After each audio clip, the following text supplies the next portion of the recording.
ಕರ್ನಾಟಕ ನ್ಯೂಸ್ಗೆ ಸ್ವಾಗತ. ನಾನು ರಾಣಿಕೋಟೆ.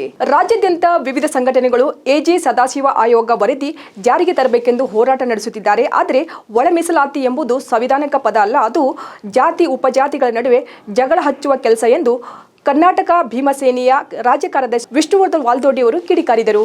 ಇಂದು ಬೀದರ್ ನಗರದ ಜಿಲ್ಲಾ ಪತ್ರಿಕಾ ಭವನದಲ್ಲಿ ಪತ್ರಿಕಾಗೋಷ್ಠಿ ನಡೆಸಿ ಮಾತನಾಡಿದ ಅವರು, ಬಾಬಾ ಸಾಹೇಬರು ಸಂವಿಧಾನದ ಬರೆಯುವ ಸಂದರ್ಭದಲ್ಲಿ ಸರ್ವರಿಗೂ ಸಮಾನ ಅವಕಾಶಗಳು ಸಿಗಲೆಂದು ಮೀಸಲಾತಿಯನ್ನು ನೀಡಿದರು. ಆದರೆ ನಮ್ಮನ್ನು ಆಳುವ ಸರ್ಕಾರಗಳು ಒಳ ಮೀಸಲಾತಿ ಎಂಬ ವಿಷಯವನ್ನು ಬಿತ್ತಿ ಅಣ್ಣ ತಮ್ಮರಂತಿರುವ ನಮ್ಮಲ್ಲಿ ಜಗಳ ಹಚ್ಚುವ ಒಡೆದಾಡುವ ನೀತಿಯನ್ನು ಅನುಸರಿಸುತ್ತಿದೆ. ಒಳ ಮೀಸಲಾತಿ ನೀಡಿ ನಮ್ಮನ್ನು ಒಡೆದು ಬಲಹೀನ ಮಾಡುವ ಹುನ್ನಾರವನ್ನು ರಾಜಕಾರಣಿಗಳು ಮಾಡುತ್ತಿದ್ದಾರೆ. ಆದ್ದರಿಂದ ಒಳ ಮೀಸಲಾತಿಯನ್ನು ವಿರೋಧಿಸಿ ಇದೇ ಫೆಬ್ರವರಿ 23ರಂದು ಎಲ್ಲ ದಲಿತ ಸಮುದಾಯದ ಮುಖಂಡರ ನೇತೃತ್ವದಲ್ಲಿ ಒಂದು ಸಭೆಯನ್ನು ಹಮ್ಮಿಕೊಳ್ಳಲಾಗಿದೆ. ನಾವೆಲ್ಲರೂ ಸೇರಿ ಈ ಒಳ ಮೀಸಲಾತಿ ಜಾರಿ ಮಾಡದಂತೆ ಆಗ್ರಹಿಸಿ ಒಟ್ಟಾಗಿ ಹೋರಾಟ ಮಾಡುತ್ತೇವೆ ಎಂದರು. ಒಳ ಮೀಸಲಾತಿ ಆಕ್ಚುಲಿ ನನ್ನ ಪ್ರಕಾರ ಅದು ಸಂವಿಧಾನಿಕವಾದಂಥ ಪದನೇ ಅಲ್ಲ ಅನಿಸ್ತದೆ. ಯಾಕಪ್ಪ ಅಂದರೆ ಇವತ್ತು ನಾವು ನೋಡ್ತಾ ಇದ್ದೀವಿ, ಒಳ ಮೀಸಲಾತಿ ಅಂತ ಹೇಳ್ಬಿಟ್ಟು ಪರಿಶಿಷ್ಟ ಜಾತಿ ಒಳಗಡೆ, ಪರಿಶಿಷ್ಟ ಪಂಗಡದ ಒಳಗಡೆ ಉಪಜಾತಿಗಳಲ್ಲಿ ಜಗಳ ಹಚ್ಚುವ ಕೆಲಸ ನಡೀತಾ ಇದೆ. ಇವತ್ತು ನಾನು ಯಾಕೆ ತಮ್ಮ ಮುಖಾಂತರ ತಿಳಿಸ್ತಾ ಇದ್ದೀನಿ ಅಂತಂದ್ರೆ, ಇವತ್ತು ಬಂದ ವೇಳೆ ನಾವು ಎಚ್ಚೆತ್ಕೊಂಡಿಲ್ಲ ಅಂತಂದ್ರೆ ಮುಂದಿನ ದಿನಗಳಲ್ಲಿ ನಮ್ಮ ಮಕ್ಕಳಿಗೆ, ಮುಂದೆ ಬರ್ತಕ್ಕಂಥ ಪೀಳಿಗೆಗಳಿಗೆ ಒಂದು ಭವಿಷ್ಯ ಇಲ್ಲ ಅಂತ ಹೇಳ್ತಾ ಇದ್ದೀನಿ. ಇವತ್ತು ಡಾಕ್ಟರ್ ಬಾಬಾ ಸಾಹೇಬ್ ಅಂಬೇಡ್ಕರ್ ಅವರು ಸಂವಿಧಾನ ರಚನೆ ಮಾಡೋ ಹೊತ್ತಿಗೆ ಈ ಮೀಸಲಾತಿ ಯಾಕೆ ಕೊಟ್ಟಿದ್ರು ಅಂತಂದ್ರೆ, ಅವರು ಕೂಡ ಮೇಲ್ ಬರಲಿ, ಎಲ್ಲರಿಗೂ ಸಮಾನತೆ ಸಿಗಲಿ ಅನ್ನೋ ಒಂದು ನಿಟ್ಟಿನಲ್ಲಿ ಮೀಸಲಾತಿ ನೀಡಿದ್ರು.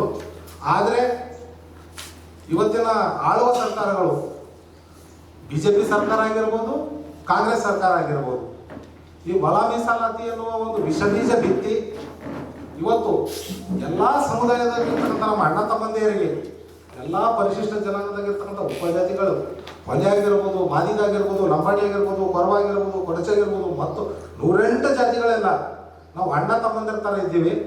ಆದರೆ ಇವತ್ತು ಒಳ ಮೀಸಲಾತಿ ಬಂದ ಮೇಲೆ ನಮಗೆ 3% ಕೊಡ್ರಿ, ನಮಗೆ 4% ಕೊಡ್ರಿ, ನಮಗೆ 5% ಕೊಡ್ರಿ, ಈ ಪರ್ಸೆಂಟೇಜ್ ಮಾಡಿ ಮಾಡಿ ಮಾಡಿ ಇವತ್ತೇ ಒಳಗಡೆ ಅಣ್ಣ ತಮ್ಮಂದಿರ ಥರ ನಾವು ಇದ್ದಿರೋರನ್ನ ಜಗಳ ಹಚ್ಚಿ ಏನು ಒಡೆದಾಡುವ ನೀತಿಯನ್ನು ಮಾಡ್ತಾ ಇದ್ದೇವೆ ಸರ್ಕಾರ. ಅದಕ್ಕೆ ಇವತ್ತು ನಾವು ಖಂಡಿಸ್ತಾ ಇದ್ದೀವಿ. ನಾವು ನೋಡ್ತಾ ಇದ್ದೀವಿ ಸರ್, ಇಡೀ ರಾಜ್ಯಾದ್ಯಂತ ಕೆಲವು ರಾಜಕೀಯ ನಾಯಕರುಗಳು ಬಿಜೆಪಿ ಸರ್ಕಾರದಾಗಿದ್ದಾಗ ಕಾಂಗ್ರೆಸ್ ಅವರು ಒಂದು ಘೋಷಣೆ ಮಾಡ್ತಾರೆ, ನಾವು ಅಧಿಕಾರಕ್ಕೆ ಬಂದ ಮೇಲೆ ಒಳ ಮೀಸಲಾತಿ ಜಾರಿ ಮಾಡ್ತೀವಿ.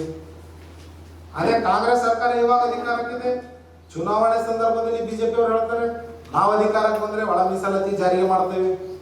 ಈ ಒಳ ಮೀಸಲಾತಿ ಅನ್ನೋ ಪದನೇ ಬಳಸಬಾರ್ದು ಇವರು. ಇವತ್ತು ನೋಡ್ರಿ ಸರ್, ಎಲ್ಲಾ ಸಮುದಾಯದವರಿಗೆ ಮೀಸಲಾತಿ ಸಿಗ್ತಾ ಇದೆ. ಯಾರ್ಯಾರು ಎಲಿಜಿಬಲ್ ಇದ್ದಾರೆ ಮಕ್ಕಳು, ಅವ್ರ ವಿದ್ಯಾರ್ಥಿಗಳು, ಅವ್ರು ಓದ್ಬಿಟ್ಟು ಯಾರು ಇಂಜಿನಿಯರ್ ಆಗ್ತಾ ಇದ್ದಾರೆ, ಯಾರು ಡಾಕ್ಟರ್ ಆಗ್ತಾ ಇದ್ದಾರೆ, IAS IPS ಆಗ್ತಾ ಇದ್ದಾರೆ. ಇವತ್ತು ನೀವು ಯಾಕೆ ಡಿವೈಡ್ ಮಾಡ್ತಾ ಇದ್ದೀರಿ ಅಂತ ಹೇಳಿ ನಮ್ಮ ಪ್ರಶ್ನೆ ಸರ್. ಡಿವೈಡ್ ಮಾಡಿ ನಾವು ಬಹುಜನರಾಗಿರ್ತಕ್ಕಂಥವ್ರನ್ನ ಬಲಹೀನ ಮಾಡ್ಬೇಕಂತ ಹೇಳ ಇದ್ದಿರ್ತಕ್ಕಂಥ ಉದ್ದೇಶನೇ ಈ ರಾಜಕೀಯ ಷಡ್ಯಂತ್ರ ಸರ್.